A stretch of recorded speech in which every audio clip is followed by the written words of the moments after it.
You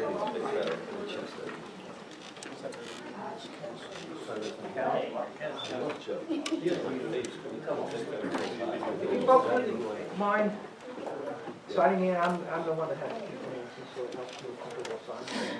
Did everybody get a package? Thank you. And to the extent that there are chairs and tables, we can sit back wherever. Or it's in there. So, make yourself, please do make yourself. Yes, please.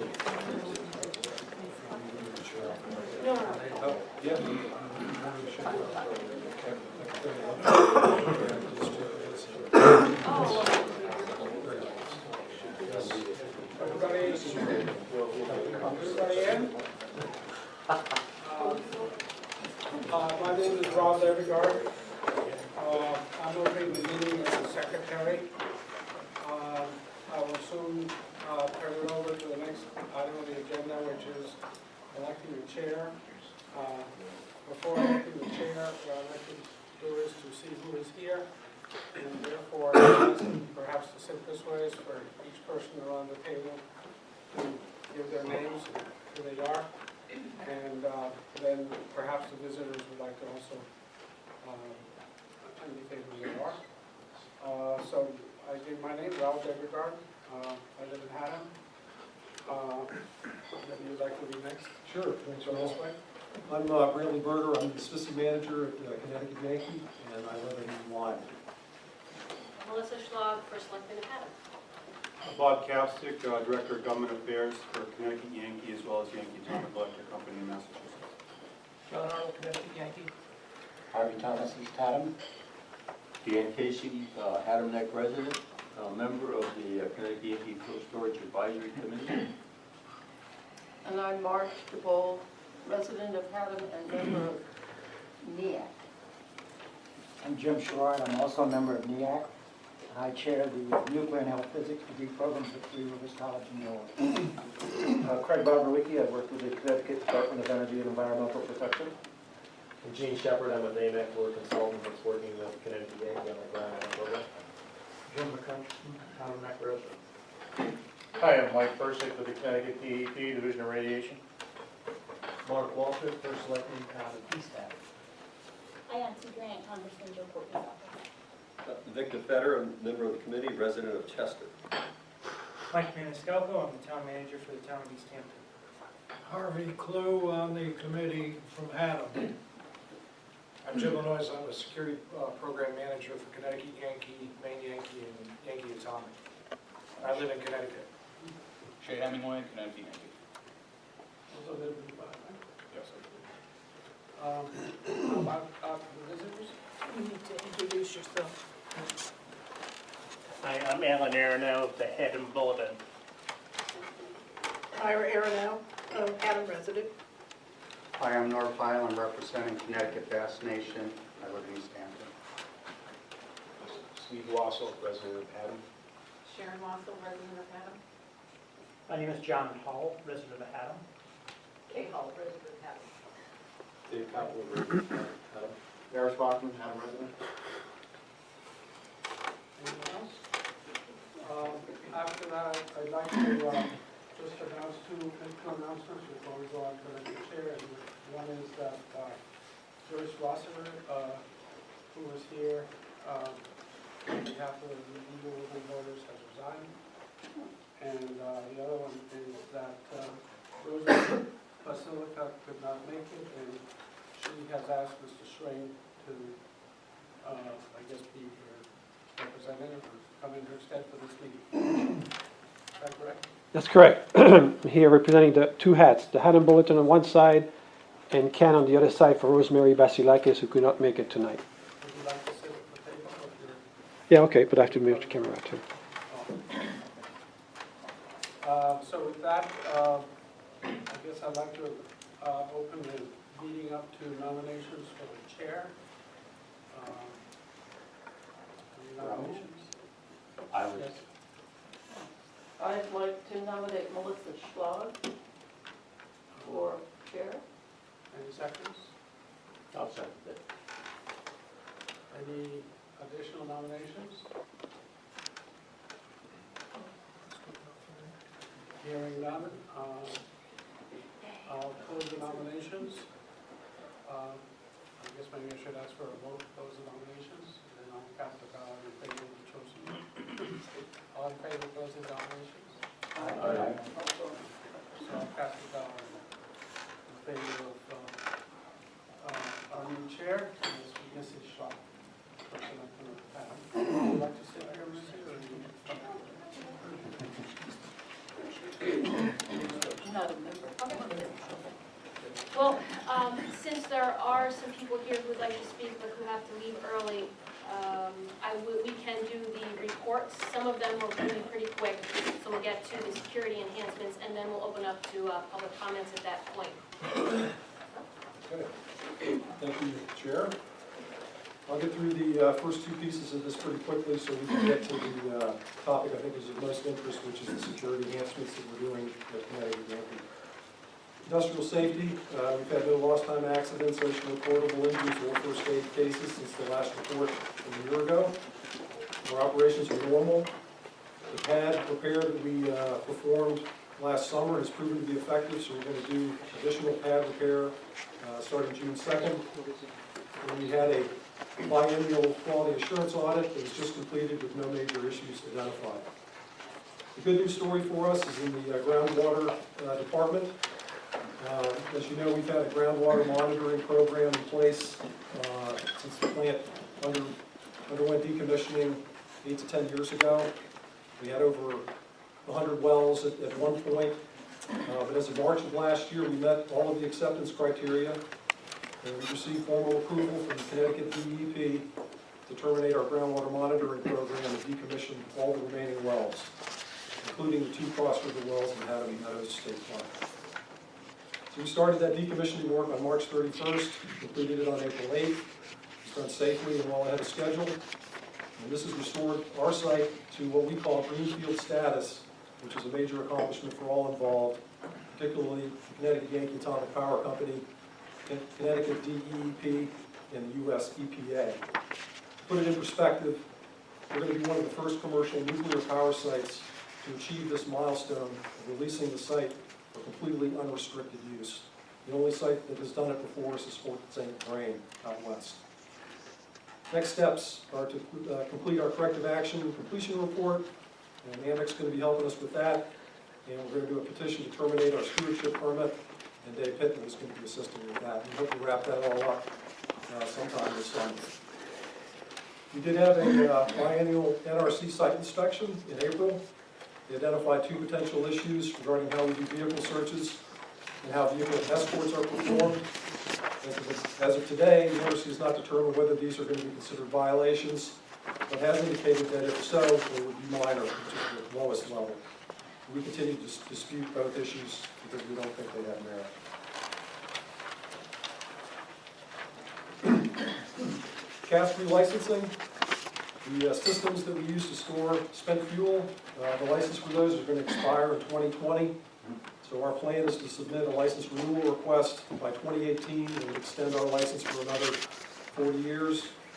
And looking at the way the federal government, the DOE is performing, 40 years probably won't be enough. Fuel's going to be on our site for a long time. All right, security enhancements. We've done some work to put in a new mechanized gate at the north end of our access road. It's going to have camera coverage. We're also going to adjust our vehicle barrier system to improve our site logistics and enhance its overall effectiveness. We've done a security upgrade to our armory. We've alarmed the door, installed a motion sensor, and provided camera coverage. And we've also upgraded our alarm station to add new monitors and card readers. And the last item here is a canal boom that we reinstalled last year. And we've attached in your handout a Q&A to hopefully answer some of the questions that we've been getting, and I'll go through it and then take any questions. Why was the boom reinstalled? We put the boom back in 2013 utilizing the historical in-place moorings that were used during plant operation. It was done to enhance the site's security protective strategy, consistent with NRC requirements and guidance regarding control of access to the site and to enhance the protection of vital assets. It is one of several security enhancements that are being implemented at CY, including the mechanized gate and some other things that I just mentioned. Second question, why is CY implementing security enhancements? The CY controlled area is the area that CY must demonstrate control of in the event of a radiological emergency, and it includes a portion of the canal. Blocking the canal at the entrance using existing moorings provides enhanced site access and area control. An incident involving a boater firing a weapon at a security officer at a nuclear power facility that occurred in the spring of 2013 underscored our decision to maximize access control of the CY Canal from both a site security and a site personnel safety perspective. Who approved the boom reinstallation? The reinstalled boom was formally permitted and approved by the state of Connecticut in October in compliance with the applicable Connecticut DEP Boating Division regulations. Organizations involved with the approval of the boom reinstallation included Connecticut DEP Boating Division, Environmental Conservation Division, Radiation Division, Inland Fisheries Division, Office of Long Island Sound Programs, Connecticut State Police, including their Emergency Services Unit, Connecticut Siting Council, and the Town of Haddam. We do not have the authority or discretion under the permit to modify the boom.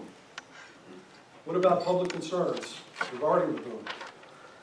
In response to concerns raised by the Haddam First Selectmen, local officials, and members of the public, we conducted an evaluation of the potential of repositioning or relocating the boom further back into the canal to eliminate its visual impact from the Connecticut River. The result of this evaluation, which is classified as safeguards, determined that doing so would impact the current level of site access control and site personnel protection. CY therefore concluded that the boom should remain in its historical canal entrance location. However, because of the concerns raised with the boom's visual impact, CY has offered to work with the Haddam First Selectmen to approach the state DEP to discuss whether modifications to the boom are possible to address those specific concerns. And with that, I'd be glad to take any questions. I'm sure there are some.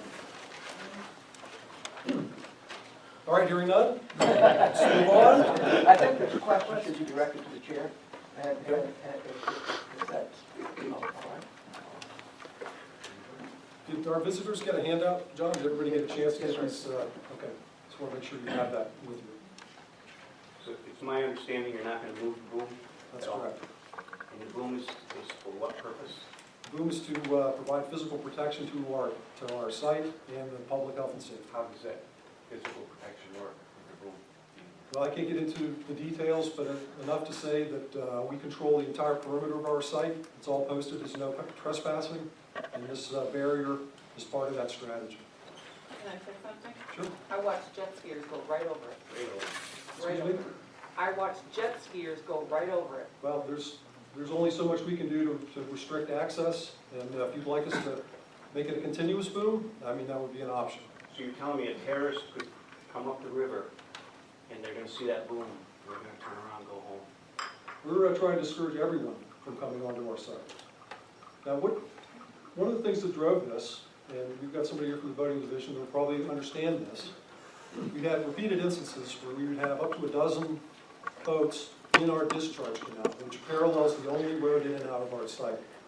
They come in without a search, and because of that, we've had instances of contraband in the middle of our site, right off of our access road, and to me, it's just an unacceptable security posture to be in to permit that. Sorry, can you just repeat the contraband issue? We've had instances of contraband coming up our discharge canal on boats. You've seen it. For example? Alcohol, marijuana, and we suspect firearms. Can't say we laid eyes on the latter. But you have to understand, this discharge canal goes right up into the center of our site. It's a man-made canal that we built when the plant was first put in. It's completely on private property, and we feel a compelling need to restrict access. What about the Salmon River? Salmon River, we haven't had any issues with people getting in close to cause a concern. If that does become a concern, then we may have to do something similar over there. We're trying not to do that. Why can't you move it back further so we can't see it? I I live right across from them. I Every understand. morning, and that's the first thing we That's our see. view. I understand that We completely. bought But our you property don't on the river. understand. Yeah, you don't understand. Have you seen it from the side of the I river? have. How old are you? Isn't it Tom? ugly to you? Do you How- consider it an eyesore? Believe me, if the boating division will let us put in a camouflage barrier, I will do it. But they're clearly not going to do that from a safety reason. I understand you, I hear you. But I've got an overarching requirement to protect the safety, the health and safety of the public, as well as my people on site. We have an armed security force. The further we can keep people away, the better off we all are. Why can't there just be private property signs marked along the land and keep the water system open? I mean, it's a fabulous fishery. I don't know anything about this one incident that you mentioned, but I know that there's hundreds of fishermen that behave themselves, and it's just a fabulous area to fish. The wildlife there is incredible.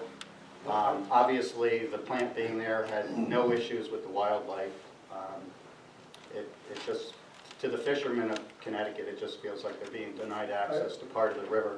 I'm a fisherman too, and I understand exactly what you're saying, but we have made the decision for security and safety reasons to close that canal. And that's going to be my answer. Is that site, just for someone like me, I don't know what goes on there. I mean, is that site still active? We store 412 metric tons of spent nuclear fuel up there. It's highly radioactive, it's lethal, needs to be well guarded and well protected. And we do not want anyone getting close to it. And to allow access on the discharge canal, if you've seen our site, as some of you are familiar with, it's almost a mile-long finger that goes right up into the center of our site and parallels the only road in where we can have emergency responders come. If somebody controls that canal, they control our road and they control us. Hey, Brian, do you mind if I? No, I say don't mind something? it. Hey, I'm Mike Versick with the Connecticut DEP doing the radiation, like Brown. I'm a fisherman myself, I belong to TU. One thing I want to point out is the fuel is, from a health and safety condition, it's safely stored, okay? But one of the things that they're required to do is they have requirements. They're licensed by the Nuclear Regulatory Commission, and they're required to safely store this material. So the NRC sets the security requirements, and they have to comply. And what are the security requirements? I understand it's We 100 can't meters. get into the details, because that's called 100 meters, safeguards now information. you extended it to We could talk about 300 meters. We can talk about her point. Okay. There's a minimum of 100 meters. We were regulated and committed to 300 meters, which doesn't. When did that change, all of a sudden from 100? It didn't all of a sudden change. We're just coming up with a better way to control that 300 meters. Before we had to do it from the shore, and it was not effective. A better way in whose aspect? Connecticut Yankees? In our yeah. What about the town that you're in? Like I said, we have an overarching safety and security reason for doing what we're doing. I understand your position. So the Nuclear Regulatory Commission said, okay, all of a sudden you have to do this? Nope. No, but what I said is the Nuclear Regulatory Commission requires them to protect the fuel Right. and protect the The site. details of how we do that are classified as safeguards, but I can tell you that it's there to protect the health and safety of the public, ultimately, and our site personnel. I just, as the Haddam Bulletin, I'd like to just make a statement.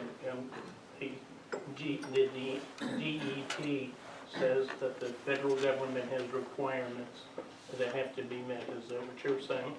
Yes, the federal government I has have in security writing from requirements for the the site. DEP that this boom was not required by the federal government, that it was authorized by the federal No, government. I didn't say the boom is required. I said the site has security requirements from the Nuclear We're Regulatory. talking about the boom. The And boom not is all just like general the other security gates and the way we requirements. post the no trespassing. This is how we implement our security strategy. It's not prescribed by the NRC, although they're very interested in what we do.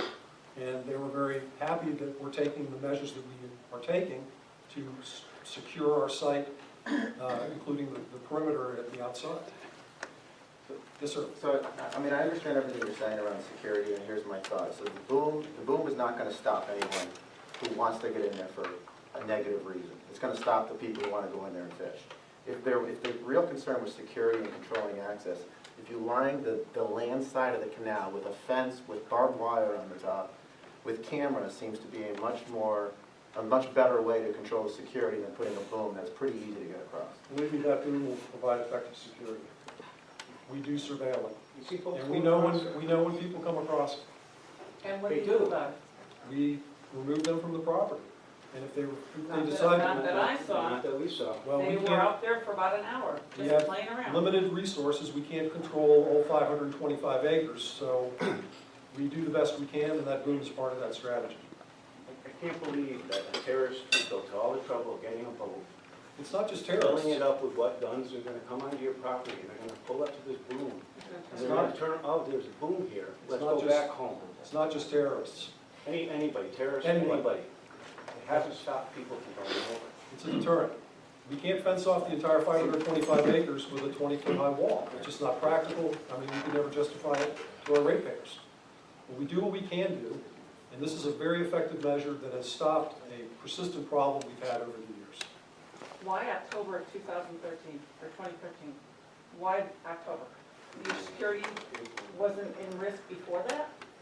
Well, the event where someone opened fire on a security officer at Watts Bar galvanized our decision to do it. We were thinking about doing it, and that made it That was very... in Tennessee, that was not in Connecticut.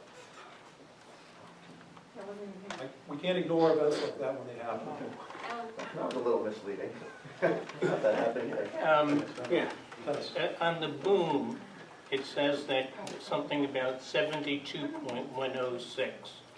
That appears to be the underlying reason the booms were installed. That is just one piece of the puzzle. We put that on the barrier, stencil it on there. What were the other pieces of the puzzle? How we And implement our were they site-protected stated on the strategy. permit for the DEP?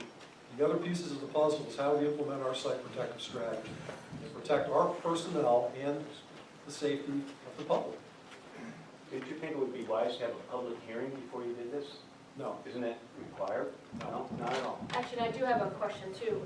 Did you go to Gateway? Was that ever, did the DEP kind of? We rolled this out to about every regulatory agency that we could find. And I went through the list for you, and we did not get pushback from anyone. In fact, we have approvals, and I can document them, from all the organizations that I just laid out for you. Not Gateway, just. Not Gateway. Yeah. But we did write a letter to Gateway explaining our position. Before or after? After. Can I ask, was the purpose of putting the boom up to protect the public? And our site personnel, both. Is it, who else are you protecting? Psych Protecting- personnel. Huh?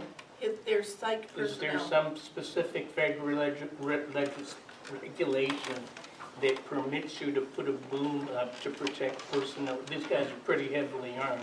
They're supposed to be able to protect us from terrorists. and You're allowed to control And a access boater to is this. going to threaten these fellows? You're allowed to control access to our site. And this is how we implement that strategy. I have two other questions. I need to do this for my article. At this time last year, did you tell this committee that you needed enhanced security and close off the canal? It wasn't a topic of discussion at that time. Did CY tell this committee last year at this time that they needed to close off the canal for security reasons? We did not have that conversation. At this time last year, what was the radius of the controlled area under Article 72-106? 300 meters. Pardon? 300 meters. And now what is it? 300 meters. Why did you need to change that? Because based on your radiology All that annual 300 report, you have no radiation. The most, there's 2% of the maximum anywhere on the site. So who are you protecting? The 300 meters is only an area we have to control in case we have a radiological emergency.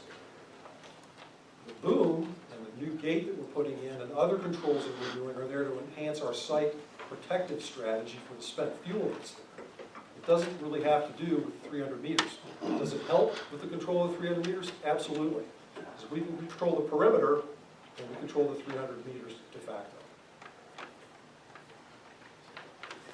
Do you really believe that that boom keeps people from going in there? Yes. Because we haven't... You're wrong. Well, You're wrong. Some people may slip through, and if we catch them, we're gonna ask them to leave. So you have the security boom to keep people out, but people slip through and. Well, most people go up and they look at it, and they see the camera there, and they look at the boom, and they see that there's some gravitas behind it, and they elect not to come in. Should they choose to ignore it and come in, we'll arrest them for trespass.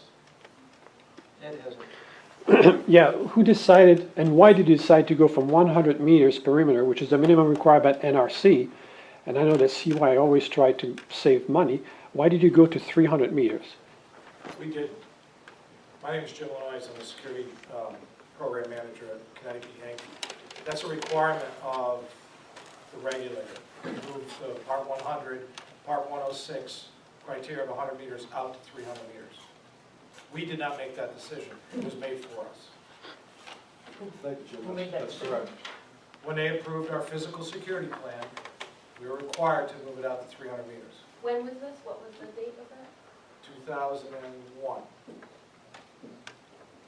All right. It's been at 300 meters all the time that the FSAC has been there. The only comment I have, I lived around this area for 30 years. Connecticut Yankee was there when I was there. And you decommissioned, and you're telling me after 13 years of decommissioning that we need a buoy to protect the plant. That really scares me. If that's all, it's kind of ridiculous that we look at a buoy as a security measure against terrorists in this area. It's more than just terrorism, and it hasn't been down for that long. It was taken down for... Yeah, I'd like to add to that, but that's a historical location of the boom. That boom had been there throughout our history. In fact, during every outage, that boom went up, and after the outage, it would come down, dependent on what large components were coming in, up the discharge canal or out the discharge canal. So that boom has historically been there for years. Yeah, when the plant was in operation, I do understand. I just don't see the relationship between the buoy and the FSAC. Because if it was a concern, then I think CY should have kept the site completely under the license, make sure that nobody could go anywhere on that site. I mean, it's like, the site is like a piece of cheese. You could go in anywhere, and just to put a buoy in that area seems really silly from the outside. I understand. We control all named vehicle and waterborne access points where we can effectively close them off, roadways and waterways. We post our perimeter, but to fence it in effectively and have intrusion detection and camera coverage, which is the only way you can really have a secure perimeter, would be prohibitively expensive. You can never justify it to our ratepayers or to our board. So we do what we can do. We try to be practical about it. I'm sensitive to the concerns. That's why I'm here. That's why we've prepared these talking points. And we're trying to inform you as to why we did what we did. There is a reason for it. It's a compelling reason. And at the end of the day, it's to protect the health and safety of the public and our site personnel. And I'll keep going back to that. Is there a way that you could move it just back in a little bit and put a fence up, a gate up on the road, on your access road? It wouldn't be as effective as what we have. People will just circumvent it. What we have is the most effective solution. And we reevaluated. Jimmy Lenoy went back and we looked at this whole thing all over again, and we came to the same conclusion.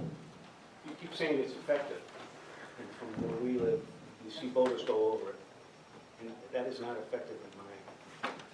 Well, I'll take it under advisement that maybe we need to put a more robust barrier. We're going to have a barrier. I don't think so. I'm not trying to do that, but we put that in, and we tried to keep it as low profile as we could. We have certain requirements from the DEP boating division that they dictate. If I could have put in a camouflage boom or an invisible boom that would have restricted access, I would have been great with that. But the safety considerations from the boating division compelled us to do it. It's not our choice. I'd love to tone the color down, but I can't do that. Now, we've offered to go to the DEP boating division and try to work something out, but I'm pretty sure they're not going to compromise on their position about it being a high visibility barrier. All we can hope for is that it will tend to fade out over time. But What color? what's that? The color is going to fade out? It's already starting to fade a little bit. Oh, gee, that's I know you can still see it. But, yeah, we're all set then. I told Melissa, you know, if that buoy ever fades out, I'm not going to be the one that's going to go out and spend $15,000 to replace it with a new highly reflective buoy. I'm not But sure that, I can't, it's not our position to vary from the very prescriptive requirements of the boating division. Just so I can finish the thought. Initially, we just put in a boom. And when DEP inspected it, they made us put signage in, which we were not going to do. And it's a pretty big sign. And there are people within my company that think we ought to light it up at night, and we've tamped that down. So we're sensitive to your concerns. We've done what we think is the bare minimum that we can do, and I can straight face my regulators and the people that report to me on the site that we're doing what we can to keep everyone safe. I'm sorry. I'm not sure that all the people on the advisory committee know exactly what we're talking about in terms of the look of this boom. But here are a couple pictures of the boom, and actually I have a handout that let me pass some that way and some this way. Pass them out, introduce themselves when you talk. Pardon? Yes, my name is John Hull. I live at 1270 Saybrook Road, which is right across from the outflow. Would you like to pass them out, please, sir? Thank you. Yeah, the members of the committee. And on the boom, I must say that CY has done a great job in terms of security and storage, and we as Haddam residents are all very pleased with that. Security is one issue, and from what I understand CY has done, we've dealt with it very well. On the boom itself, it makes reference to the NRC regulation 72-106, which is a very short regulation. I've got it right here. But I think there's a copy on the back of what I just passed out. And that regulation states that it's up to CY to make sure that there's a safe perimeter around the cast storage so that people who might approach that perimeter are not exposed to radiation. If you look at a site plan of the plant, and I don't think you can see this from where you are, but that perimeter is 300 meters, and it does cross the waterway. But it's over 1,000 feet from where the boom is. Understood.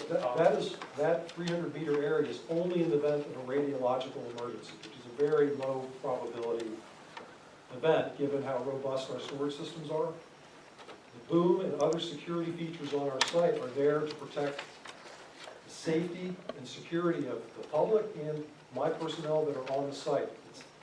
Does it also help with the 72-106 requirement? Yes, because we've got this big a perimeter, which protects that 300 meters. But this thing is about safety and security. This is about radiation. That's the difference. And this whole thing is also about public land trust, which the DEP is very quick not to allow any private landowner to block off a waterway. It's public land up to the mid-high water mark. And it seems that CY has, when they approached the DEP, they cited this regulation, this 106 regulation, saying that we can't allow the public any closer than this point. It's part of it. Yet, if I had to redo that application today, knowing that I was going to be sitting here today, I would have put a lot more words into it. But that's just a piece of the puzzle. That's part of it. But the safety and security piece is site perimeter. If I had 10,000 acres, I'd be protecting all 10,000. I got 525. So we post the perimeters, no trespassing, and we block all access ways coming in. So building on that point though, your obligation is to protect access to the land, not access to the waterway. And so, I mean, it's too bad that it's going to cost you a little bit more potentially than blocking the access to the waterway, but it seems like that's your real obligation, is to prevent people from accessing the land, correct? Well, again, the canal boom was permitted and positioned in its historical location in accordance with state regulatory requirements. We went through the process, and it was a painful one. But we feel like we did everything that we needed to do to install that boom. I understand the concerns with it. I am listening to you. But as the site manager in charge of safety and security, I've got an overarching standard that I've got to go to. If I were to take that boom down tomorrow because of public pressure, and we had an event, where would I be? Where would my organization be? Where would you, as residents of the town, be if we had an event that jeopardized your safety? It's, We're saying that you could do something else, not just necessarily take it down altogether, and that's the end of it. I would be glad to do anything consistent with the requirements of the boating division regulations. And if you guys want to petition them or talk to them, we'll go with you, because we do understand your concerns, but the way it stands now, there's not much I can do about it, other than listen and try to explain it. And what my question to CY, I had a meeting with them last week. In the years that it's been decommissioned, how many incidents have you had in the canal since it was? We've had instances of contraband coming in. Any But- attacks on your? Just because we haven't had any in the past doesn't give me a great deal of comfort that we'll never have it in the future. So I do what I need to from a safety and security perspective. And just because it hasn't happened doesn't mean that it can't. And the fact that we have people coming in with contraband doesn't make me comfortable, didn't make my security manager comfortable, and it did make the people on my site comfortable. So this contraband was just things that you saw based on your camera, not incidents? I mean, you talked about marijuana, alcohol. Okay, I don't know where that's a threat to the... It's not allowed on our site. Okay, what about, I mean, I need some help here, but do you actually own the water that these boats are floating on the river? We own the land under that water. And I'm not a public trust legal expert, but it is a unique situation. It's not like a cove off of the Connecticut River that people can just easily come in and navigate. And, you know, it was a man-made canal. When we bought the site, that canal did not exist. We excavated it. It's almost a mile long to provide a discharge path from our reactor site. The property lines, and I have these readily available, you can look at them in the town land records. Our property line, if we wanted to, we could have moved that boom 200 feet out even further towards the Connecticut River, because we own it out that far. And we own the bottom and we own the sides, and it's a unique installation. One more question. Can I just ask one follow-up to that? There's the hunters and fishermen of the state of Connecticut, by the good graces of a lot of the folks that have private property, are provided permission slips to hunt or fish private property. They're all licensed, every hunter and fisherman. Is there any possibility from, I mean, he just mentioned, you can go right over it if you lift your trolling motor up or you put your, and you could just go in there to fish. Is there any possibility, based on the fact that you have our licenses, we can provide them to you, that we could access just the waterway, don't care about the land, don't want to come on your land, didn't even know what was going on in the land, that it was, but that it was a deactive site. And the last thing any fisherman is really focused on is anything but catching fish and enjoying the nature around him. So Yeah, it's something I would hope maybe you could take under consideration. We'll take it under consideration. That's about all I can tell you. Yeah, two things. Your responsibility is really to protect the 5.7 acres. This is what you guys have the license for, and this is what was decommissioned to. And that's how the thing ended in 2002. If you want to put fences around there, if you want to put more people around there to protect it, that's okay. The rest of the property is private property. And if any owner on the river feels that they have people coming in their waterways, because some people have boat moorings and stuff that they made, they can go to the DEP and ask them to put an orange buoy across it. The DEP would say no. The DEP agreed to do this for you because you talked about a security issue. In my mind, the security is not on that big 800 acres you have. It's on the 5.7 acres. Our security, without getting into details, our security protective strategy is multi-layered. And at the core of it, when you get in real close, we have probably the most secure security perimeter that I've seen at any site I've ever worked at. You've got intrusion detection, you've got camera coverage, you've got 24/7 manned alarm stations, and that's the core. Right. When you push it out to our property boundary, we have a little bit different security strategy. It's not quite as robust, but it doesn't really have to be. But we clearly can't allow unfettered, unsearched access onto our site. It's just not something that we can permit, because it goes contrary to our core mission, which is protecting the health and safety. But it's not on your site. Your site is your 5.7 acres, not That's our the, not the licensed big area. property. Our property is 525 acres. That's correct, that's a property, but that's not the site. The site of the ISFSI is a 5.7 acres. That's correct. We protect So you don't protect the CY the CLNP property next to your property. Well, we can't because we don't own that property. Exactly, so But what we I'm control saying, the boundary. right, We control the boundary. it just happened to be that, yeah. Can I approach this from another? I have a question. You next, Ken. Okay. Are you deferring? My name is Ken Gronbach. I live at 1292 Sabre Road. I look directly at you. I've been on the river for 50 years. I've never seen a bright orange barrier strung along anywhere. From our perspective, this thing is ugly and we don't want it. Okay? Given? I understand. Okay. From your perspective, it's got to be there, right? Okay. From our perspective, we're looking at something that's ugly, we don't want it there, and it's going to be there forever, right? Am I right? Foreseeable Okay. future, yes. Now, you're a resident in our town, in Haddam Neck, yes, and we're residents. Can we come up with something else? We'd love to hear it. Okay, no, not we'd love to hear it, because it seems to me that everything up to this point has been, we're going to die if we take it down, and you're going to look bad if something happens. We are not going to take it down because it serves a useful function. It's ugly. It's it is an ugly mark on a pristine river that's compared only to the Rhine. National Blueway.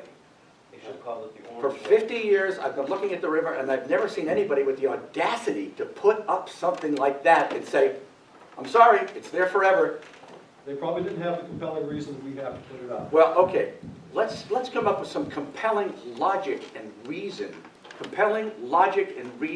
and common sense, and maybe even something neighborly that's a better solution. Do you think maybe?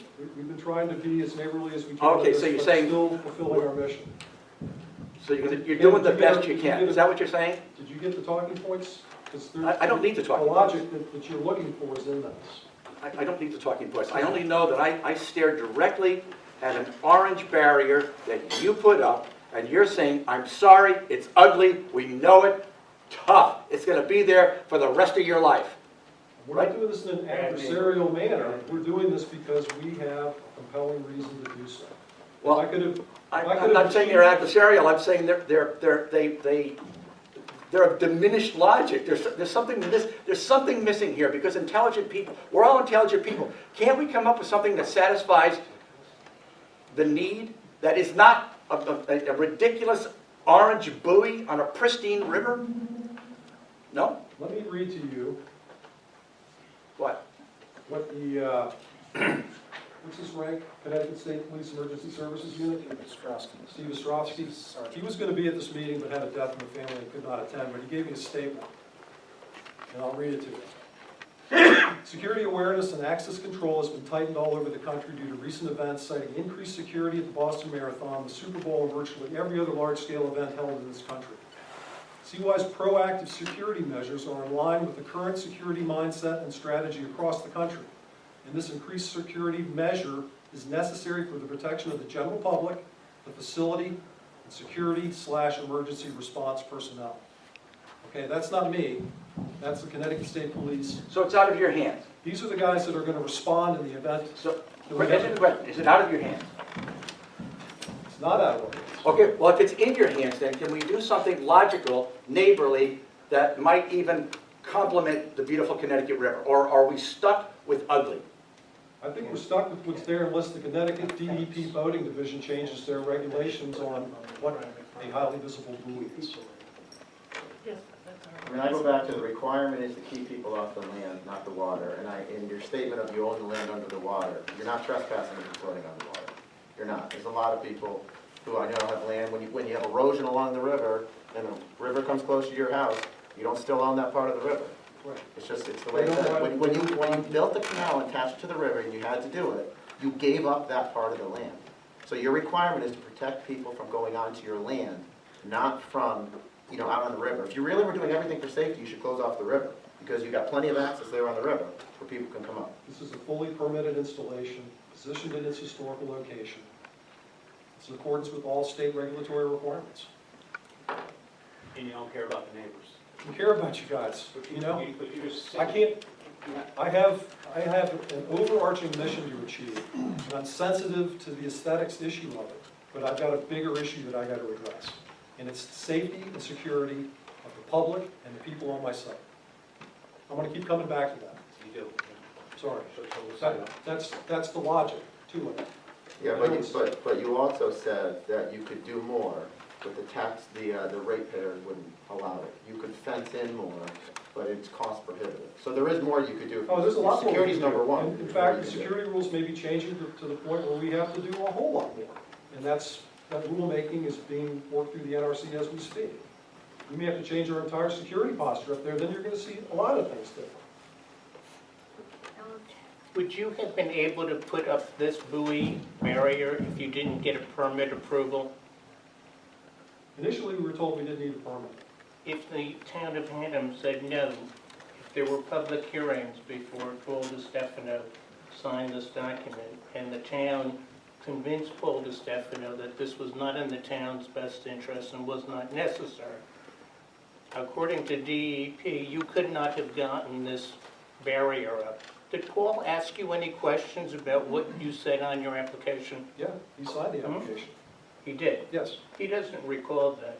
And there are no documents in City Hall whatsoever. No, I've got it right he's here. hard hearing. Did Paul ask any questions about the application that he signed to you guys? Yeah. I went down there with Shay and we explained the whole thing to him. Did DEP ask you any questions about these regulations? Absolutely they would. Did they ask you these questions before you installed the barrier? When we put the barrier in, Did you came out and install the inspected it. barrier on August 28th? I can't remember the exact date. Because you filed your permit on August 26th with DEP that's stamped on it, received. The first communication DEP says that they had with CY ever on this subject was on the 28th of August, which is the date I saw the buoy go up. I've got I have 100 this in emails. writing from the DEP. I Now, the have- question is, you supplied them the language for 72.1.06 on the day you got, the day that the installation is complete. When did you order this barrier? The installation wasn't complete until the DEP inspected it.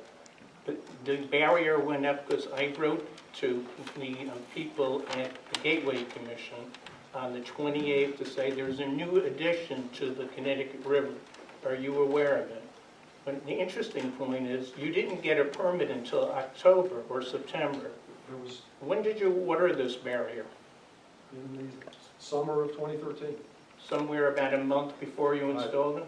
I can't remember I exactly. have from Worthington Products your quotation sheets where you request specific things, safety orange, so many buoys, so many language and whatnot. You ordered the buoy a month before you applied for a permit. You installed it before you got a permit. And we, the public, are led to believe that there's something strange going on? I've got an email right here that from the Connecticut Siting Council and the DEP that preliminarily said we did not need a permit. So we went forward with the procurement and the implementation.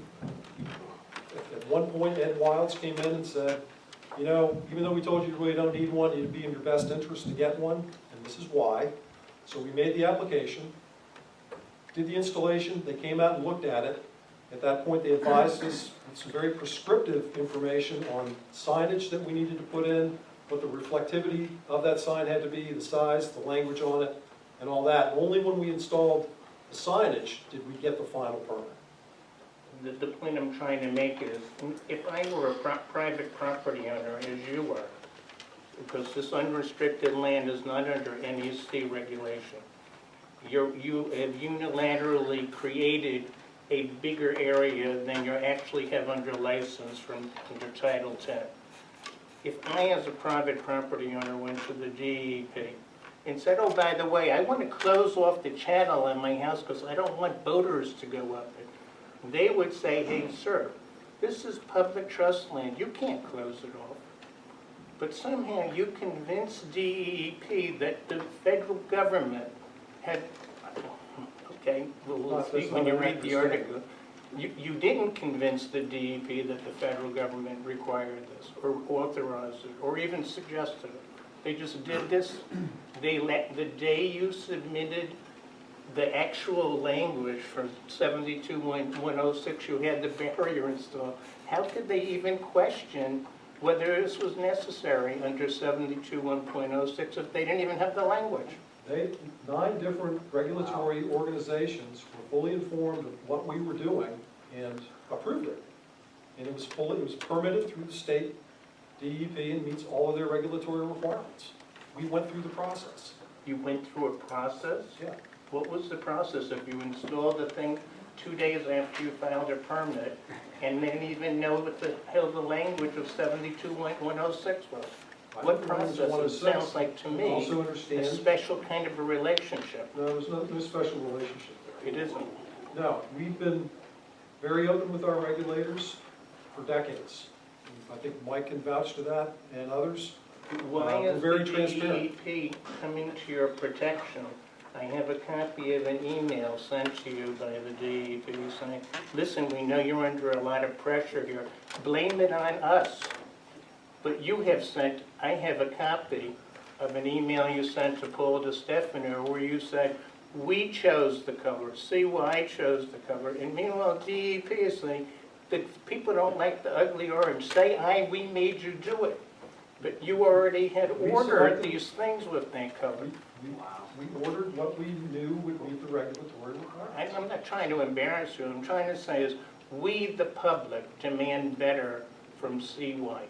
CY as a corporate entity, the biggest private property Be a better owner neighbor. in town. And you basically have... Please be a better neighbor. You've trampled And don't on tell us our you're town in the doing your name best, of the 'cause you're not. public safety. It's wrong. We have made the offer to go to the DEP and explore what we can do to meet our needs as well as provide a less visible area. We're absolutely willing to do that. Are you comfortable with what you've done? Yes, You are. yes. We're very uncomfortable with what you've I done. understand that, and that's why we're here to listen to you and understand your concerns. And just pull your way. Yeah, tell us to read regulations and you're doing the best you can. You're not going to change it, it'll be there forever. Thank you very much. Yeah, appreciate it. Yeah, we can return a favor Excuse we me, will. Bradley, I'm gonna add to the melodrama. Good. Since it's not an original feature, why don't you fill the damn thing in? That would be an option, but at some point, the DOE's gonna come take our fuel, and we're gonna use that canal to barge it out. So it's not forever. It's not forever. You lied. It's not forever. I think we'd all agree that nuclear waste will probably be there forever. But one quick question. What is the reason, and I still haven't gotten a clear answer, I'm confused by why you can't move it back up even 30, 40 feet. It's all, I know you keep saying that it's secret, and I understand that you have things that you guys need to do, but moving it back into the cove just a little bit, just to get it out of the... It's not gonna eliminate the visual impact of it. It runs contrary to our site protective strategy, protecting the public and our site personnel. There is a left-hand bend there. I would assume you could put it back further. I mean, I don't want it at all because we love fishing, but for the folks who it's aesthetics, there is a left-hand bend. I mean, you could certainly put it back there. Maybe you only have to put a little bit of fence to where you do the setback. And, you know, I mean, that would be a compromise. I don't think that's going to cost you too many bucks, or maybe you could, you know. I cannot compromise on safety and security. I'm sorry. Well, why don't you just close off the river? Then we'll be really safe. Yeah, put it at the mouth. Well, that's safety and security. We'll close off the mouth of the river. That's all How I gotta about that? say. Close off the mouth of the river, and you'll be really safe. Good idea. How much money would you save on insurance on that? shut off the whole state. And we'll all wear helmets. Anybody else? The advisory committee Common sense. here tonight, can our chair control the room, please? I think and I've spoken about this before with these guys, I'd like to form a subcommittee of the committee. And I'd like to present a report to Connecticut Yankee on the Orange Barrier. And I would entertain members of the audience to also join the committee, a subcommittee for this purpose. And We've not heard from any of the committee members about any comments about this at all. No one has spoken up, and I'd like to know what they feel about Yes. what's going on here. do any of the other committee members, had you known about the barrier before, other than myself? No. No? I'm a committee member and Hiram Neck resident, named Jim McCutcheon. I'm familiar with Yankee since it was built. We were very concerned about security during 9/11. I'm comfortable with what you're doing, Brandon. Now, granted, I can't see the barrier from where I live, but I can see trees come down and houses built on the hill on the other side. And we don't like them any better than they like the barrier. Nobody has mentioned drunks and guns. There was an incident in Third Park about 3 weeks ago involving both. I think you make some very good points. I've not always agreed with Connecticut Yankee all the time on everything. But as far as I'm concerned, I think security is pretty important. I know what you're doing to some extent. You're doing a good job. Please keep it up. And including the guys blowing through the gate. I'm glad you put it the iron gate, people just driving in. Jim, what was the incident? Recent incident? Third Park. Oh, there's a couple of drunk. It was Herd Park, wasn't this? No, but it's not very far away. Same waterway.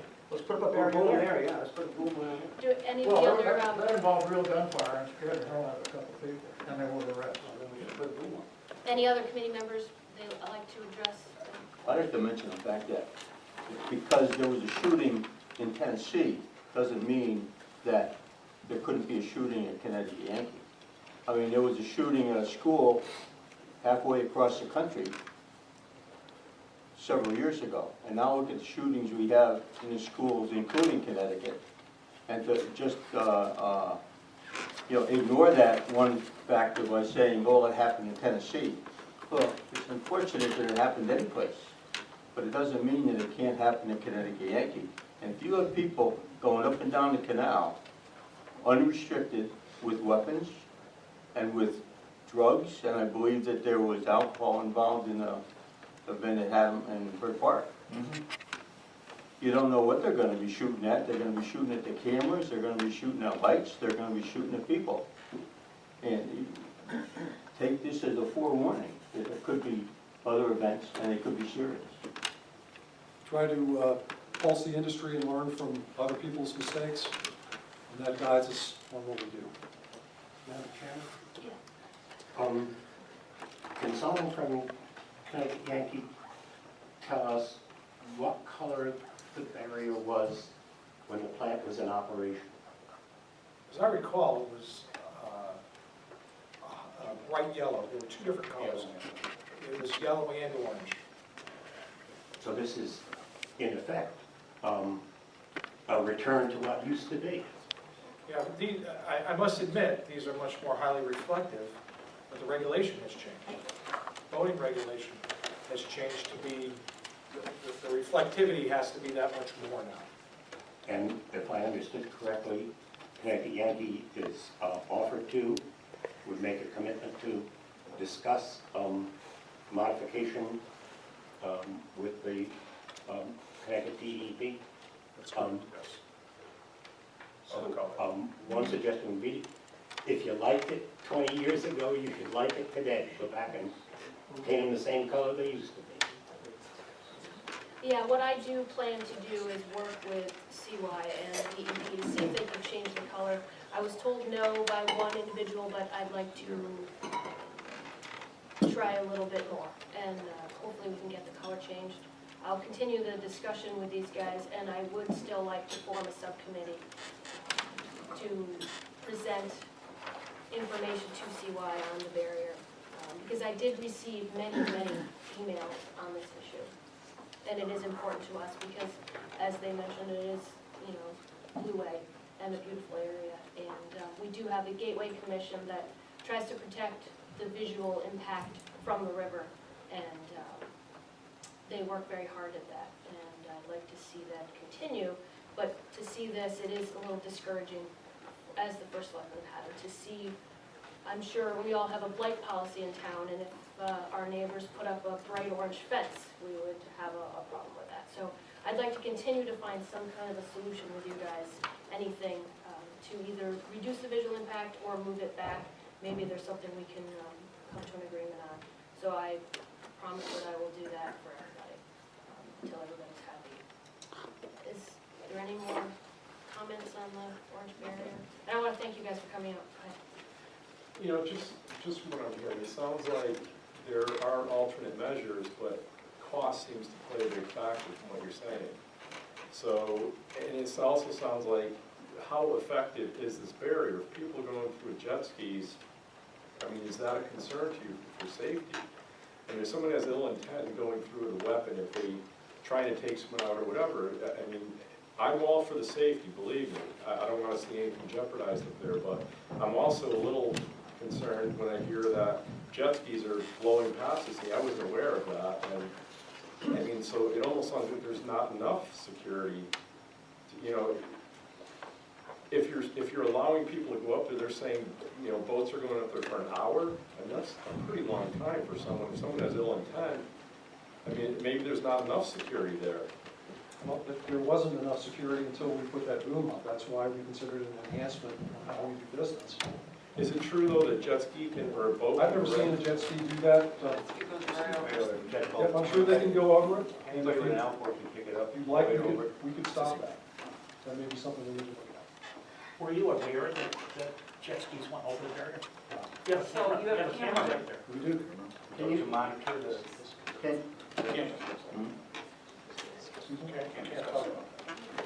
can you be arrested for being on a boat that just goes over it, or you just asked to leave because there is no law about being on the water We would above ask the land? you to leave, and if you did not leave, we would call it a warning. Okay, and then we could be arrested because we're on the water that resides on top of the land? They would ask you to leave. So DEP would come it's out. not- I just want to be clear, right, that we got, Unless you made landfall. If you made landfall, if you stepped a foot onto the land, it's a different story. But the DEP can't ask you to leave a certain part of the river, as you well know. Anybody else before we move on? Well, thank you guys for coming out, and thank you for listening to us and hearing our issues with the room. I think we'll go on to Bob Chapstick for an update on his federal nuclear waste management program. Thank you all very Well, much. thank you. Actually, there's one thing I wanted to bring up. On the agenda, after we did the election of the new chair, we did not move to approve the 2021. Let's do with that towards the end. There's another issue that I want to talk about. That's good. So why don't we You wanted to take those issues up, or have you? Yeah, well, we can vote, obviously, I will have to abstain, so we can vote on the meeting summary from last year. Minutes, is that what you mean? You want to say that for the end? Yeah, why don't we say, I have something else I want to talk about. Okay. You want to take it? No, I'm fine with going on, I just didn't know if you wanted to.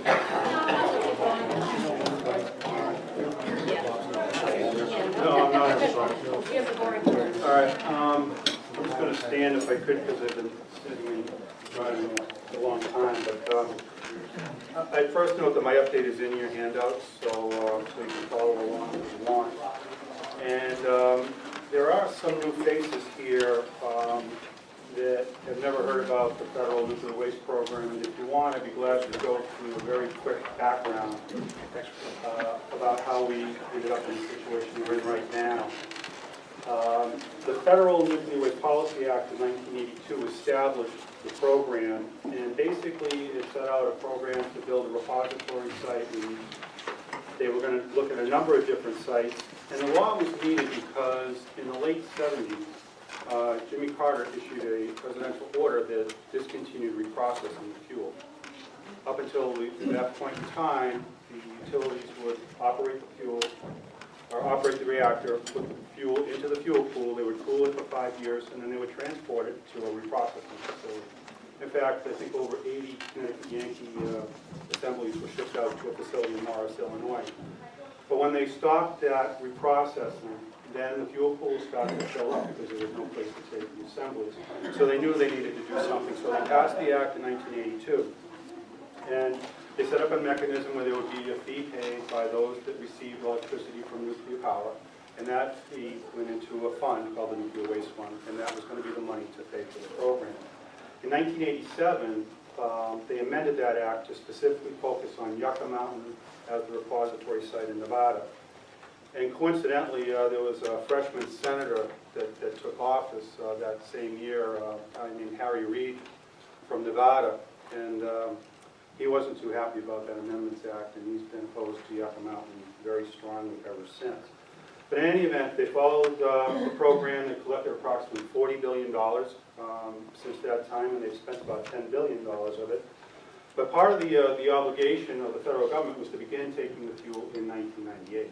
And as you know, they did not begin to take the fuel in 1998, and that created a great deal of consternation throughout the land, as well as many, many lawsuits, some of which I'll speak to later. But the upshot is that in 2008, the federal government, Department of Energy, submitted the license application to the Nuclear Regulatory Commission. And in 2010, the Obama administration stopped the license application. They withdrew it. And they shut down the DOE agency that was responsible for implementing the Waste Act. And they did it on the basis that the Yucca Mountain was not a workable option and a better solution could be developed. So the President established a Blue Ribbon Commission on America's nuclear future that was tasked with developing this better solution. And in 2012, it issued its report and its recommendations, basically a lot of comprehensive programmatic reforms. But one of the things that we had pressed for was a recommendation to establish a consolidated interim storage facility with priority given to plants that had shut down permanently and were just in the business of storing the spent fuel. And they did include that recommendation. So with that as kind of a background, in January 2013, the DOE released the administration's waste management and disposal strategy document that was directed at implementing the Blue Ribbon Commission recommendation. The document's milestones included a pilot consolidated storage facility with priority for shutdown reactor fuel, and that is to become what they projected could be operational in 2021, a larger consolidated storage facility in 2025, and a repository in 2048. However, all this is, of course, subject to congressional authorization and funding. So while it's positive that the administration's direction is towards consolidated storage and a pilot for shutdown reactors, as I kind of stated in the past, I think at these meetings, while it's great to be first in line, it's not that great to be first in a line that never moves. So one of the things we had also asked the Blue Ribbon Commission to do was to, under its existing authority, have the Department of Energy do things that it could do. You may not know exactly where the fuel is going to, but you know where it's coming from. And one of the things they have actually started to do is to take a look at the infrastructure around the shutdown reactor facilities. And they issued a report last year, their preliminary evaluation of reviewing used fuel from 9 shutdown sites. That was issued last September, and they're going to be doing an update this August. And in your handout is the web link to that report if you wanted to take a look at it. So where is the nuclear waste program at today? And to find out, we looked at the President's FY15 budget request, and it specifically cites this 2013 DOE report, its management strategy, and the programmatic milestones. Also, when Secretary Moniz testified this past April before the House and the Senate Energy and Water Development Appropriations Subcommittees, he stressed the administration's support for a pilot consolidated storage facility with priority for spent fuel shutdown reactors. So that's a very positive thing that we appreciate, but what we, and I'll speak to what CY has been working on on the congressional side in a moment, but the other thing that I wanted to mention that could impact CY is that in the President's budget, he also called for reinstatement of something called the Decontamination and Decommissioning Fund Fee. And basically that's a fund that was established to clean up the 3 uranium enrichment plants that the federal government owned and operated. So if a utility purchased uranium in the early days from the federal government for its program, I think it was the 1992 Energy Policy Act that set in place a 15-year program for the utilities to pay a fee to help pay for the decontamination and decommissioning of those facilities. And that program ran from '93 to 2007. And obviously the program is not complete. There's still much more to do. So there's now discussion about potentially reinstating that fee. If it were to be reinstated, if they reinstated where they left off in 2007, that would add about $3.7 million annually to the CY annual budget, and that would of course be escalated annually. So just want the advisory committee to be aware of that potential impact. And we are working with the industry as well as the National Association of Regulatory Utility Commissioners to oppose that fee. So as for Congress, there is a nuclear waste bill that has been introduced in the United States Senate. It's a comprehensive bipartisan waste program reform bill that was introduced last summer by the chairs of the Senate Energy Committee, as well as the ranking member and the chair and ranking member of the Energy Appropriations Committee. And it's significant because it's bipartisan and it's a positive development as it has the support of the leadership in the Senate, in both committees and jurisdictions. But and the other thing I would add is that there are provisions in the bill for material that permanently shut down storage plant sites like CY to be defined as priority waste to be first in line for movement to a pilot consolidated storage facility. The bill is currently still in the Senate Energy Committee awaiting markup, and that's kind of where it's stalled right now. What happened was Chairman Wyden, the Senate Energy Chair, moved over to the Finance Committee when Max Baucus left to become ambassador to China. And the new chair, Senator Mary Landrieu of Louisiana, has said that the waste bill is on her priority list, although she hasn't told us exactly where it is on her priority list. But I would say that she has a very tough re-election campaign this year, and so we expect that her priorities will be focused on the oil and gas issues that most directly affect her state. So the odds of that bill actually moving out of committee and onto the floor are not very promising. But on a positive note, the Senate Appropriations Committee, the Subcommittee on Energy and Water Development, they will be reporting out their bill in the not-too-distant future, and we are hopeful that they will include funding for a pilot storage facility for the shutdown reactor fuel. And we expect the chairman will do that. She mentioned that to Secretary Moniz when he testified before a committee, and we also expect the ranking member, Mr. Alexander, to support it as well. So in addition to the Senate Energy Water Bill, we've also been directing our efforts at the House Energy and Water Appropriations Subcommittee. We helped initiate a letter that was signed last month by a number of congressional members with shutdown reactor sites that included Congressman Courtney. And that went to Chairman Mike Simpson and the ranking member as well. They requested that they would fund in their appropriations bill a pilot for shutdown reactor fuel. And a copy of that letter is actually, I think, included in your handouts. There were 9 members from 5 different states that signed it. I'd note that we've met with Chairman Simpson a couple times, and he is supportive of the shutdown plant pilot concept. But I would also say that he has a very high hurdle to overcome when he goes and deals with the House Energy Committee Chair and Subcommittee Chairman, because their focus is exclusively on the Upper Mountain. They don't want to entertain a notion of consolidated interim storage. They want the Upper Mountain Repository Program to move forward, and that's what they've been pressing for. The only other thing I would add is that Congressman Courtney, and not just because he is a representative here, but I would say this anyway, but he has been very much a terrific leader and champion of our issue in the House, and he's been trying very hard to work with us and others to advance the day when the federal government meets its obligation to nuclear fuel.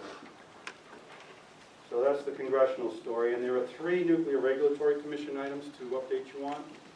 Now, the first is the NRC Waste Confidence Rule. Back in June 2012, the U.S. Court of Appeals for the D.C. Circuit vacated and remanded the 2010 Waste Confidence Rule back to the NRC, telling them they had to address the impact of potential spent fuel fires and leaks and the impacts of the federal government failing to move forward with a permanent repository. The rule addresses those issues, and the public comment period concluded last December. Connecticut Yankee provided comments through an organization called the Decommissioning Plant Coalition. You may have heard me refer to it in the past as our Dead Plant Society. These are the units that have permanently shut down, and we've kind of organized a little bit to try to enhance our impact in the Beltway. And what our comments primarily emphasized with the Commission was that the Commission should stand by its long-standing tenet that it does not support indefinite on-site storage of spent fuel. So the NRC plans to issue the final rule in the environmental impact statement in October of this year. The other item I wanted to talk a little bit about is the proposed security rule changes for spent fuel storage installations. As we've mentioned in the past, the NRC is developing new security rules for standalone FSAC sites like Connecticut Yankee. CY has participated in the industry and the Commission meetings on this issue, and the new rules are expected to be issued sometime around 2017. Or in that time frame, the staff is scheduled to send a recommendation to the Commission, we believe, later this month. And if there's anything of significance, we'll certainly get something out to you to let you know about it. But if these rules and the guidance are implemented as they've been originally proposed, they would require significant and costly security and emergency planning enhancements at all standalone spent fuel storage installation sites like CY. CY, we did directly as well as through our Decommissioning Plan Coalition, submitted comments last October to the NRC expressing our concerns about this. As I mentioned before, we've had meetings. In November last year, the NRC staff responded to the comments that the industry had submitted on their draft technical basis for the rulemaking. So there's an ongoing back and forth exchange of viewpoints, and CY Security Manager Jim Lanoy is directly engaged in all that, and he'll continue to work with the Decommissioning Plan Coalition and the industry security working group on that rulemaking. That's something we definitely have to be paying attention to. And the last item on NRC is the latest on the Yucca Mountain license application. As I mentioned before, they withdrew the license application in 2010. But back in July 2011, several states, including the National Association of Regulatory Utility Commissioners, sued the NRC for failing to review and approve it or disapprove it. In August last year, the U.S. Court of Appeals for the D.C. Circuit issued a writ of mandamus that required NRC to go back to work on the review of the DOE's Yucca Mountain license application. The NRC has some existing funds available to do that, but not nearly enough to complete that effort. And it's highly unlikely that the Senate will appropriate additional funds needed for NRC to complete the license application review of the Department of Energy to defend it, as long as Harry Reid's the Senate Majority Leader. But with the currently available funds, the staff has said that they will complete the safety evaluation reports that they've already done a tremendous amount of work on, so they felt they could complete that by January 2015. And it's anticipated that they will show that Yucca Mountain is a viable repository site. So what that means is that the ongoing battle and stalemate over Yucca Mountain between the House and the Senate will continue. The Majority Leader will be opposed, and the House members will continue to press. So we're optimistic that Mr. Simpson, who has a primary today, actually out in Idaho, will be successful, and we'll be able to work with him to potentially move something forward on the House on the appropriation side. And if that's the case, and they actually move in a conference committee, and we have language for a pilot in both the Senate and the House version, that would be a very positive thing. The Department of Energy has said that if the appropriations committees provide authorization, that they could move forward with the pilot program. So, finally, is an update on the spent fuel lawsuit saga. The Phase 1 case that the Yankees filed, you all know about. Back in February last year, the federal government paid the Yankee companies nearly $160 million for the damages through 2001 for CY and Yankee Atomic, and 2002 for Maine Yankee. I won't go into the details on that. But in the Phase 2 case, the federal government decided not to appeal the U.S. Court of Claims back in November that awarded the three Yankees approximately $235 million in additional total damages, and that represents damages to CY and Yankee through January 2002, and from 2002 to December 2008, and what Maine Yankee incurred from January 2003 to 2008. And in these Phase 2 cases, I won't go into the details of how much everybody's recovered, but the funds have been transferred from the U.S. Treasury to the three companies, and they'll be dispersed consistent with the provisions of the 2013 Federal Energy Regulatory Commission order that applies to the disbursement of the Phase 1 awards. So they're going to kind of follow the same path that had been approved last year by FERC. As for the Phase 3 case, in August 2013, the three Yankee companies filed a Phase 3 round of damages claims for the years 2009 through 2012. The ongoing litigation between the three companies and DOE is being conducted in phases because an earlier U.S. Court of Appeals said that you can't seek damages that have not yet been incurred. So we have to wait until we've incurred the damages, and then because of statute of limitations, you pretty much file every 5 or 6 years for the costs. So as a result, we expect to continue to litigate with the DOE every several years to request damages for the costs incurred. And as I've often said in the past, they maybe should consider renaming the Nuclear Waste Policy Act to the Full Employment for Lawyers Act. But, the litigations will continue. It's not just the Yankee companies, all the utilities have sued the federal government, and the liability that the federal government has is continuing to build. And the only thing I would mention with respect to the government's liability in this area, when they paid us $160 million last year and $240 million this year, that money did not come out of DOE's budget. That came out of something called the U.S. Judgment Fund, which is a fund that's set aside for the federal government to be able to pay off on lawsuits that it loses. So it doesn't impact the DOE budget, and that pretty much concludes my update. I'd be glad to answer any questions that you may have. I guess I have two questions. One is whether the security rules that you discussed are presently being worked on, whether those are like other regulatory things which are published in the Federal Register, or where can one see them? They would be in the Federal Register. I don't think the guidance document was publicly available. Jim Illinois isn't here. He would be the guy that could best answer that question. But I believe that when the commission staff makes its recommendation as to how they want to proceed forward to the commissioners, which is supposed to occur this month, that would become publicly available, so you can make that available to everyone. So you can do that? Yes, absolutely. And then the second question was, how true is what I'm going to say, that ultimately with these lawsuits, any money that is spent on managing this FSAC is essentially paid by the federal government. It does not come out of state ratepayers, or, it just takes time. Yeah, actually the ratepayers are on the hook because in the case of all three Yankee sites, they're considered stranded assets under the restructuring, electricity restructuring. So the ratepayers of our owner companies are the ones that have been paying for all of what we've had to do to store the fuel, to build the FSAC pad and all the rest of it, the ongoing So security. the money doesn't go all the way back to the... It does.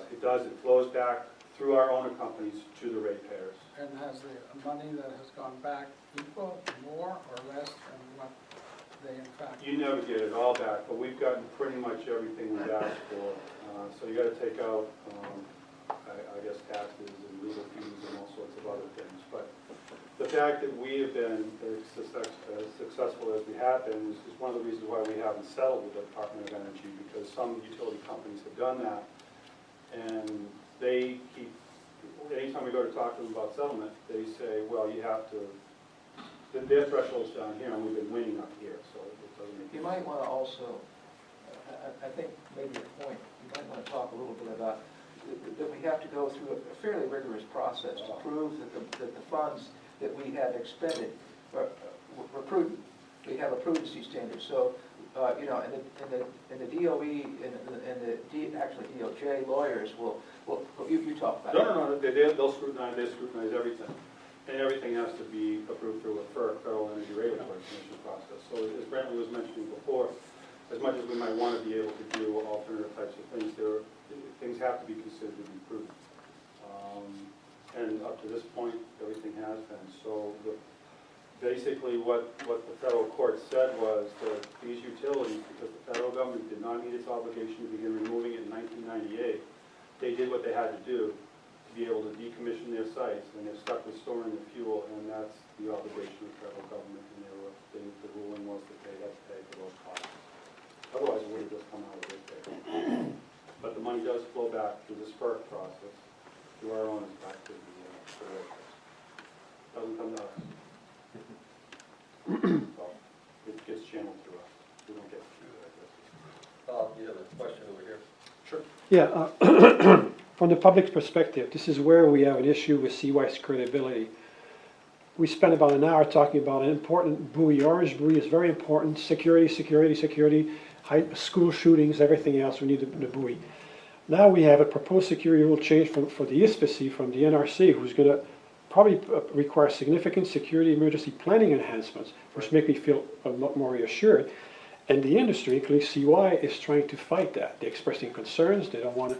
They don't seem to want to do that. So what the impacts will be. this is where it touches your pocketbook. Suddenly, security is not that important anymore. But with the buoy, it's very important. So this is where the credibility issue comes from the public side. I'm just saying. Well, I'd offer up that the actions that we're taking now are being done with an eye towards what could be coming. And we're trying to position ourselves not to be taken off guard if they do promulgate those rules. So, right. Essentially, right now, our But you're spending money fighting this. I mean, you're spending money and time to go against the NRC. we're not fighting it, we're just challenging some of the premises, and we're asking for what we call a risk-informed regulatory framework. That the new regulations need to be informed by the risks that they're trying to mitigate. In some cases, we disagree with the regulator on what is the best thing to do.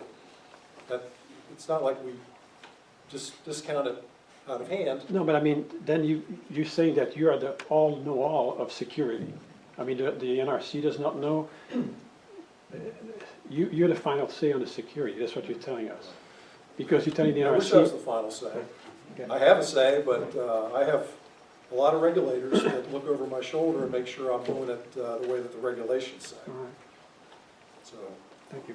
But we will keep the committee informed of the developments of that regulatory initiative.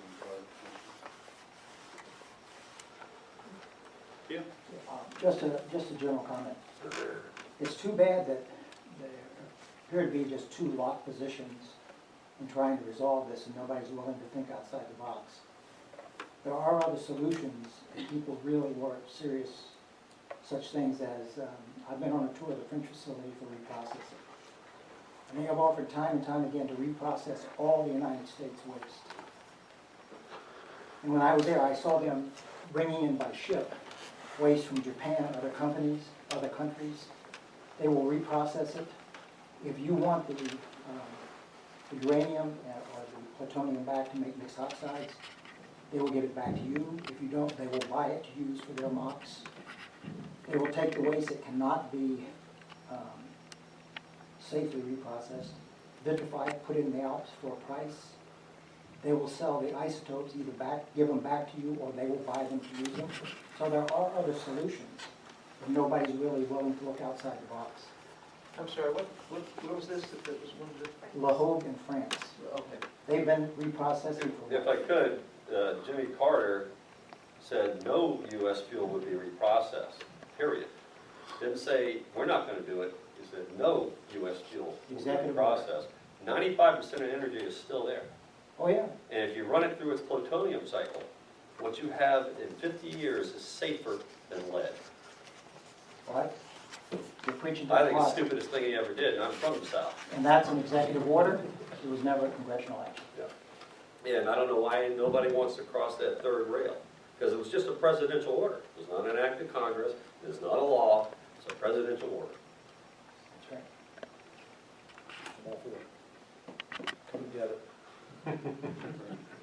I mean, the U.S. is becoming an exporter of petroleum products. Who would have thunk? Wouldn't it be great if it became an exporter of uranium products? Which you can control. Right. Well, that's the killer, is you gotta control. I've worked nuclear power. I've also worked space stuff and all that. I'm very aware of the challenges involved with it. It's just a matter of having the will to do something about it. That's right. Yeah, it's political will. Yep, that's what it straight is. And now you see what they're arguing about. Once again, dragging up Benghazi. Instead of something that affects us all. Thank you very much for your update. Anybody else have anything they want to add? I have two business items, okay. One is on the minutes, if we could do that next, and I did make a mistake in the minutes. I must have had my home state of Maine on the brain when I put down my first 6 days.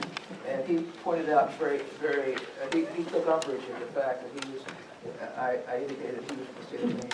And so I will correct that. And I don't know of any other corrections. What's the correction there? Under the list of attendees, Verizon, I said Mike Persick, and I said state of Maine, and that. And where is he from? Just Connecticut. Okay, just checking. Yeah. Wanted to hear it. I know, I just wanted to hear it. So that was, I don't know what was with me. Does anybody else have any changes who were here last I year? think there's a date. You said there were 2 things? Right at the end.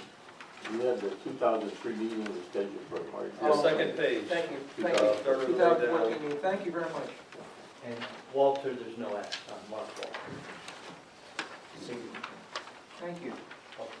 And you forgot a comma between Steve Arnold and John Arnold. Just thought I'd let you know. Unless you're one person, I don't think so. Okay. Thank you. Make a motion, or does somebody want to make a motion to accept the minutes? So moved. All in second? All in favor? Aye. Thank you. There's one other little business item that I have a proposal on how to deal with it. Marge was helping us out by nominating you, but she's not technically a member. And so, But Harvey, Harvey and Dan, would you guys mind if I put you down as nominating and just seconding? Marge speaking over. No, I'm not going to put Marge. If that's all right with everybody, I'd like to do it that way. I seconded it anyway. Okay. I think you are, because the charter, as I read it, there are 9 core members for the Fuel Storage Advisory Committee, but it also allows for any former member of the Connecticut Decommissioning Advisory Committee to be a member of the Fuel Storage Advisory Committee. So, Member emeritus. I'll try to Whatever be quiet. satisfies them. Okay, if you don't mind, I'll probably put nominated by Harvey and seconded by Dan. if that that's was, okay. that was it. Okay. Can I just ask, do you need to re-elect the secretary at every meeting? We don't need to, but it might make sense to do so. No, it's full life. Or at least 100 years. I know that there are lots of volunteers here, but it's a very challenging job. Sure, I don't know. Do I don't know that we normally fill offices until they become vacant. That's been our. So you're here till death. Or until the booms are removed. So it's okay. Are you okay with staying It's a very arduous job. Okay. Although I must say I was disappointed because Paul, when he asked me to take the seat, he said you have to do nothing. And he left me with this, having to do something, but Yeah. we don't want to get. be that as it may, how does we've had, for example, Joyce who resigned. How does the selection of additional members, for example, if we need to replace her, I don't have the bylaws, or how does that work? Okay, and thank you for the question. We had 2 members of the League of Women Voters who had been members of the Fuel Storage Advisory Committee for some time. And if you go back and look at the charter, it lists core members, and there are 9 core members. And actually, the League of Women Voters was not is not a core member. And they are on there because they, as Bob was pointing out, they were members of the predecessor organization called the Connecticut, the Connecticut Decommissioning Advisory Committee. CDAC. Yeah, thank you. And so we kept those folks on, and I think Hugh Curley is an example of that. He was not really a core member, but he was chair, and he stayed on. So the committee can do what they want. If they want to make representative of the League of Women Voters a core member, they could change the charter to do so. We probably should put out a notice and do it, you know, with some rigor and that sort of thing. But the committee can look at the charter and change it if it so chooses. Yeah, and I did have some things that I'd like to change. It does mention the officers should be elected at the first organizational meeting, vice chair and secretary. So I don't, does anybody want to be vice chair? You need one. Well, it does say offices, chair, vice chair, secretary shall be elected by a majority vote of the FSAC and the first organization. But nothing prevents somebody holding two positions. And that was Vic's idea, that Raul would be vice chair and secretary. And that's why, that's what happened before Raul, is that he became vice chair and secretary. I mean, do you feel like the position is challenging enough where help is needed? I just feel that, you know, the more the merrier, that's all, you know. So, but, Well, anybody want to take it's, Mark, would you like to be vice chair? Mark. Harvey? Well, we can leave it open until, I do want to have another meeting, and I'll put out an email and see who would be interested, and maybe looking at the charter and making some changes, so we can do that at the next meeting. Anything else? Well, nothing prevents us from having the meeting before the next meeting. Right, no, and the chair or 4 people can call me. That's right. Okay, thank you. Well, does anybody have anything else? The next annual meeting I did set for May Yeah. 19th, if that's okay with Is that a everybody. Tuesday? as well? That is a Tuesday. That is I found that with local meetings, the third Tuesday seems to work in May, and it can be changed. That's the John Arnold formula? Yeah, we found that it seems to work, but we can change it. It doesn't have to be that. It is a good time because, you know, it's not too busy. Summer hadn't heated up and we're recovered from the brutal winter. Yes. Yes, I'm a member of NEAS, so I'm a guest here. I appreciate the invitation. I came a year ago, I enjoyed it, I liked the dialogue, I liked the presentations Bob did. I like to begin tonight. Thank you for the invitation. Brantley, I want to compliment you on your handling of the questions. It's very difficult to discuss safety and security because you just can't talk about certain things. I mean, you can't. But again, I understand the concerns, and for the new chair, I think you've made a good move into trying to come up with a group of citizens with Connecticut Yankee perhaps approaching to see what you can do to modify things. And I think things can be done. I think everybody, when you think back what happened after 9/11 and what happened with traveling by air, if you remember what happened with TSA, it was absolutely draconian. I can remember flying back and forth to Washington, and they would not let you get out of your seat Right. for 30 minutes Outside. before you landed, or 30 minutes after you took off, and that was really ridiculous. If you look at what happened today, I think they still have security, they still have things in place, and I think the public feels very confident flying. So hopefully, even if you don't come up with something concrete, I think everybody will see what's really happening, and I think it's to everybody's betterment. So I compliment you in setting up that committee also. And again, thanks for the invitation tonight. Isn't that how CDAC originally got started? John, do you remember? I think it got started in decommissioning, during decommissioning time. I wasn't here, and it was in all the 3 decommissioning plants. Maybe Yankee may have led the way, I don't know, but we we found the need to have an advisory committee and a place to talk to the public. No, and all three of the Yankee sites initiated advisory committees and brought in key stakeholders, including members of the, in the case of Yankee Row and CY Citizens Awareness Network, and there was a different organization in Maine. And they met much more frequently, of course, but the idea was to have that communication line open so that people, if they had issues or concerns as decommissioning progressed through the process, they would raise it at that time and then collectively deal with it. And it was pretty effective, and it looks to be as though some of the plants that are shutting down now or recently are also considering implementing similar types of. Well, some very good ideas were generated in some of those meetings, like at Rosemary in particular. You know, some of the monitoring ideas, which I'm sure are, you know, being looked at by other dry fuel plants. You know, I found it to be very progressive and inclusive, if not somewhat melodramatic. They were all.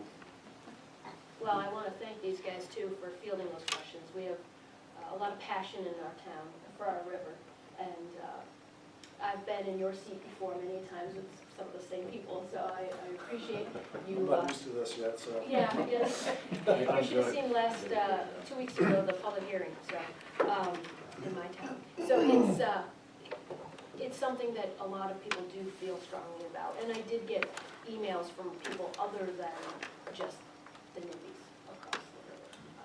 So we appreciate you trying to work with us, and I do still want to approach DEP and try to find some kind of solution and see what they will come up with. Does anybody else have any other questions or comments? Anyone make a motion to adjourn? Second. All in favor? Aye. Thank you, everybody.